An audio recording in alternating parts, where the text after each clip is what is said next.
Hey guys, how you doing? Luna here with a new video for the channel. Today we have a new episode of the Overrated series where I look at your favorite artist and ask the question, are they overrated? Today's episode is about XXXTentacion, and because it's about him, I want to clarify that my intentions with this video is not to insult, disrespect, or shit on anyone's memory. I'm here to talk about the music. I'm here to talk about the artist. I am going to be as critical as always. If I like something, I will say it, and if I don't, if I think that something is ridiculous, I will say it as well. But please don't take it as a shot to X's memories. We're just talking about his music. With that being said, the first impressions that we received from X's music was from the SoundCloud scene back in 2015, 2016, where he released a couple of tracks that were often really short, really straightforward as well, hard-hitting, really loud bass lines. That was basically the trend from the SoundCloud scene, releasing really short, hard-hitting tracks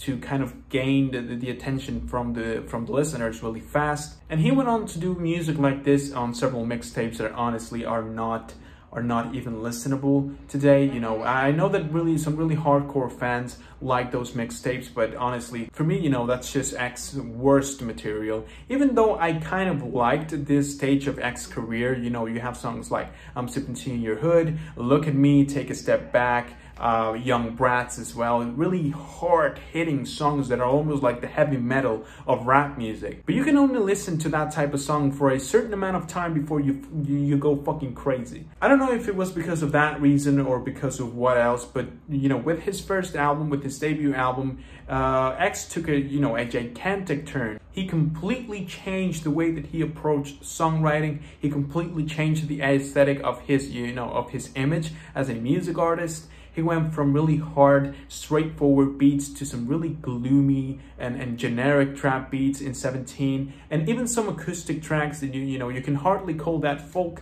I don't even know how to call the fucking thing, because it's so simple and so underproduced that I don't even know in what genre should I put this this type of songwriting in. Maybe emo folk or some lo-fi beats. I don't know. The thing is that even though 17 was a really underproduced album, it managed to get a lot of attention because it's sort of, X was the phase of an entire generation of kids that were basically depressed or were suffering from anxiety. Even if they were just stressed, X's music for them was really good in order to kind of relieve themselves from this depression. Still, I'm pretty sure that for someone who has lived more than 20 years or anyone who has heard more than 2 albums or 2 songs in their entire life, this kind of music is not really appealing to them, because even though I can understand that maybe he wasn't the best one at the time of putting his feelings onto paper, he wasn't good writing things or the way that he felt, but you have to be self-aware, at least to the point of admitting that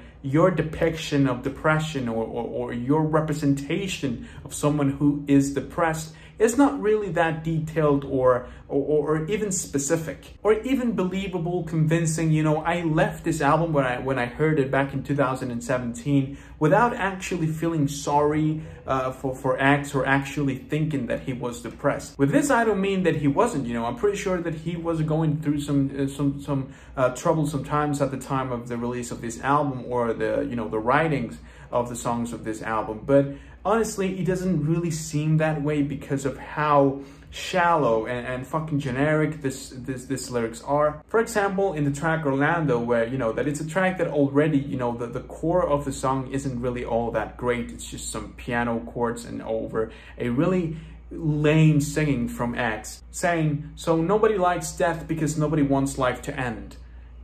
Wow, thank you for clearing this out for me. I mean, I understand the point. I know that you don't always have to be fucking Shakespeare at the time of writing these things, but come on, man. You can definitely think of something more clever, or at least something that communicates more the way that you feel. Because this says nothing to me. Of course nobody likes death, because no one likes life to end. Like, you're just saying the obvious. And if you think that my problem is, with depressing lyrics overall, then you're wrong. I've enjoyed tons of albums that share the same, at least the same lyrical concept. For example, Leonard Cohen with Songs of Love and Hate. That album is incredible, and it shows depression in a way through the lyrics that is so interesting and enjoyable, at least from, you know, from the point of view of a person who likes to hear a story or likes to hear someone who's going through some issues. Leonard Cohen, Songs of Love and Hate, is a perfect example of how to depict depression without making yourself look like a melodramatic idiot. The same thing with albums, for example, from Bright Eyes, if you want a more recent take on the concept, and also Elliott Smith.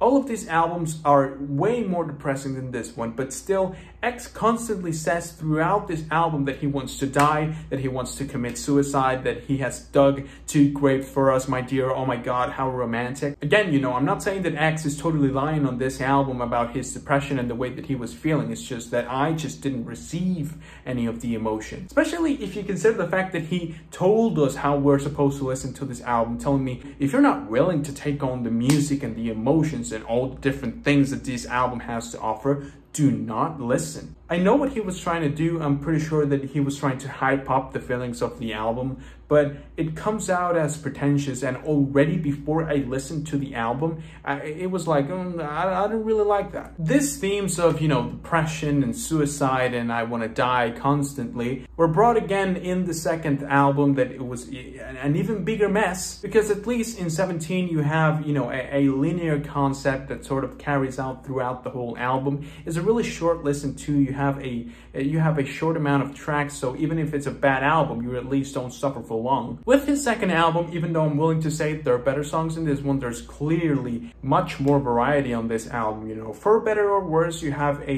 huge amount of genres mixed in this album. For example, Latin music, you know, straight up reggaeton music in the track I Don't Even Know Spanish. Lord. You have synth pop or some kind of synth pop in the track Sad. You have some attempts to perform a psychedelic trap song in Moonlight. It's just a lot of genres mixed in together. You still have folk in a lot of songs in this album, and you have the hard-hitting production that brought X to, you know, mainstream audiences in tracks like Floor 555. Is it 3 5s or 4? The lyrics go from fucking stupid to questionable. For example, in the track Sad, where he's basically, you know, trying to blackmail someone, saying that he's going to kill himself if you ever try to let go. That came off, you know, a little bit like, whoa, that's too much. You also have that small conversation between Joey and X at the beginning of the track Infinity, where he's talking about how he's going to get all the diseases in the world so the world doesn't have any more diseases. And, you know, that comes off as fucking stupid, because you can kind of take it as a joke,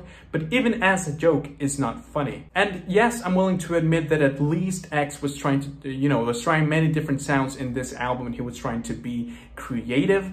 But I think that this is Jaden Smith level of creative, because even though he did try to do a lot of things in this album, he didn't kind of seem to focus on any of them. But it seems like, you know, for every genre that you know, that X tries to pull off on this album, you only have one good track, and that is just not good. I'm just saying that, you know, his music didn't always carry the best message. I believe that his music was too melodramatic and tricked a lot of teenagers into thinking they were depressed when they were just sad. And I'm not just saying this, you know, I do understand that maybe to me these lyrics meant nothing, but to you they may, you know, they may mean the world. But go ahead and listen to this album, A Crowd Looked at Me by Mount Eerie, and tell me if it's the same level of poetry and, you know, the same level of communication in terms of the, you know, the person's feelings and the way that a situation is affecting their life. It's the type of thing you see a 15-year-old girl posting on Facebook after his boyfriend left her. You know, it's just not really connecting with me. But yeah, you know, I never understood the amount of love that X received, or, you know, constantly. A lot of you can say that his death kind of helped his music blew up, but no, he was incredibly popular even while he was alive. The same thing with artists like Lil Peep, and it's not me just trying to bring up more dead people, but, you know, it's just hard for me to see people relating to this kind of things. I'm not gonna bring up the argument of, you know, listen to this album or listen to that album, although I kind of did already with Mount Eerie. But my point is, if you want to say that X was, you know, someone that was really important for you, so an artist that really talked to you in terms of emotions and dealing with, in the way of dealing with your problems, fine, go ahead, do that. I don't have a problem. But don't come up to me saying X is one of the greatest artists of all time. He's the face of sad music, when I can bring up thousands of examples of people doing this type of, sad, depressing, lo-fi music that were better than him. Do I like some of X songs? Yes, I do like, for example, the SoundCloud takes. I like Look at Me. I think it's a really good banger. I like I'm Sipping Tea in Your Hood. Really hard track. Again, it's like, it seemed to me like this was the heavy metal of rap music, a way more commercially accepted one, because we do have industrial hip hop with bands like Death Grips, but I believe this was a way more commercially accessible way of, doing a heavier version of hip hop music. And I do like some of the tunes on, Question Mark. I think that Sad is a really nice song. I really like Moonlight too, but that's pretty much it. I do believe that he's incredibly overrated. I never understood the hype about X, not even after his death. I liked the message that, he brought when he was talking, when he was not singing. I liked what he said. He always kind of, tried his best to support people that were going through similar situations in terms of depression and not feeling well, or not being in a position that you enjoy being in. When it's about putting those emotions in paper and singing them and performing them and, rapping them, I don't like the way that he did it. But, as a musician, as an artist, as a rapper, as a, as a songwriter, he was just hugely overrated. And yeah, that is it for today's video, guys. I really hope that you enjoyed. If you did, go ahead and leave a like on the video and subscribe to the channel so you don't miss any of the videos that I upload. Again, I want to recall that this video was not for, disrespecting X's memory. I was only talking about the music. I never, understood why everyone gave so much of a fuck about X as an artist. So yeah, I just wanted to make this video to sort of have a different opinion. So go ahead, leave a comment down below. I want to know what you think. I want to know what, I want to understand what the whole thing about X is. So maybe you can explain it to me, guys. I'll be waiting to see the comments on this video. So go ahead, leave yours. I'll make sure to check it out and reply. With that being said, once again, I hope that you enjoyed, and I hope I can see you soon with a new video. But until then, bye.